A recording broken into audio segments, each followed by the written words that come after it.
आम आदमी पार्टी पूरी तरह से प्रिपेयर्ड है लोकसभा चुनाव को लेकर। लगातार वोट कांग्रेस का घट रहा है, तो उस बिहार पे ये तय किया गया कि कांग्रेस 1 सीट पर लड़े और आम आदमी पार्टी 6 सीट पर लड़े। इम्पोर्टेंट है जीतना, कि कौन लड़के कहाँ से जीतेगा। भगवान राम एक आस्था का विषय है, इससे वोट मिल जाएगा ऐसा मैं नहीं मानता। लोकसभा इलेक्शंस में अब लगभग बहुत कम समय बचा है। पार्टी की तैयारी की बात करें तो आम आदमी पार्टी कितनी तैयार है लोकसभा चुनाव के लिए? और देखिए, पार्टी पूरी तरह तैयार है और जगह जगह संगठन की मीटिंग चल रही है, कार्यकर्ता मिल रहे हैं, लोगों में उत्साह भी है और वोटरों में भी उत्साह है। तो आम आदमी पार्टी पूरी तरह से प्रिपेयर्ड है लोकसभा चुनाव को लेकर। अगर हम बात करें जो अब सीट शेयरिंग फॉर्मूला था, आप लोगों ने कांग्रेस को ये कहा है कि 6 सीट पर आम आदमी पार्टी और कांग्रेस चाहे तो वो 1 सीट पर चुनाव लड़ सकती है। इस पर कैसे पार्टी पहुंची और क्या कांग्रेस इस पर राजी हो गई है? देखिए, हालांकि इसकी विस्तार से पूरी डिटेल जानकारी हमारे जो राष्ट्रीय संगठन मंत्री हैं संदीप पाठक जी ने दिया था कि आप वोटिंग परसेंटेज की बात करें। लगातार आप देखिए, चाहे वो 2015 का चुनाव हो, चाहे वो 2020 का चुनाव हो, तो लगातार वोट कांग्रेस का घट रहा है। तो उस बिहार पे ये तय किया गया कि कांग्रेस 1 सीट पर लड़े और आम आदमी पार्टी 6 सीट पर लड़े।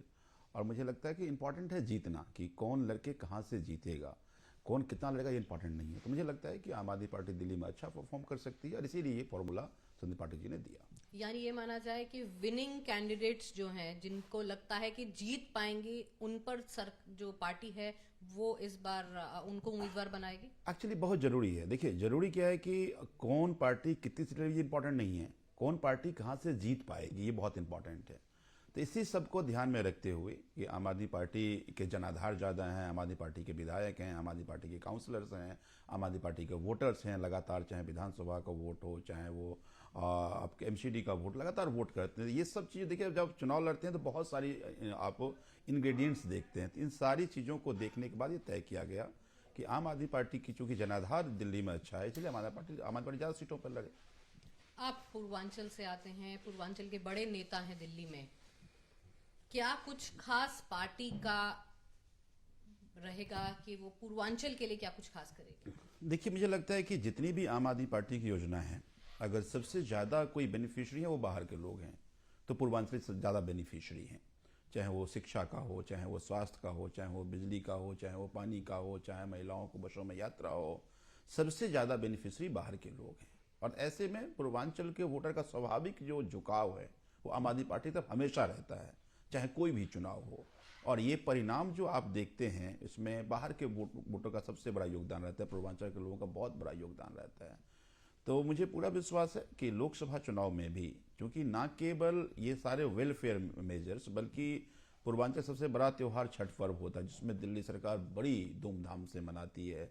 पूर्वांचल की जो कल्चरल हेरिटेज हैं वो अकादमी के जरिए उसको संरक्षित करने का काम कर रही है। तो पूर्वांचल के लोगों को का भावनात्मक लगाव आम आदमी पार्टी से है। और यही कारण है कि आप देखते हैं कि जब कभी भी वोट होता है, जहाँ जहाँ बाहर के लोग हैं, जहाँ जहाँ पूर्वांचल के लोग हैं, वहाँ आम आदमी पार्टी का एक तरफा वोट पड़ता है। तो मुझे लगता है अब इस बार भी पूर्वांचल का वोटर जो है आम आदमी पार्टी के लिए फिर से हर चुनाव की तरह एक इम्पॉर्टेंट पार्ट रहेगा। यानी आपको एक बार फिर से हम देखेंगे लोकसभा चुनाव में? देखिए, ये पार्टी तय करती है कौन चुनाव लड़ेगा, ये बहुत इंपॉर्टेंट नहीं है। मुझे लगता है कि जो भी चुनाव लड़े उसको हम सब लोग मिल करके चुनाव लड़ाएं। तो ये चीज़ें हम तय करेंगे ऐसा नहीं है, ये पार्टी तय करेगी। और पार्टी हमेशा वही तय करती है जो बेटर परफॉर्म कर पाए, जो अच्छा परफॉर्म कर पाए। तो जो कोई भी चुनाव लड़ेगा उसके साथ हम सब लोग मजबूती से लड़ेंगे। जरूरी है कि दिल्ली के 7 सीट इंडिया अलायंस के खाते में जाए।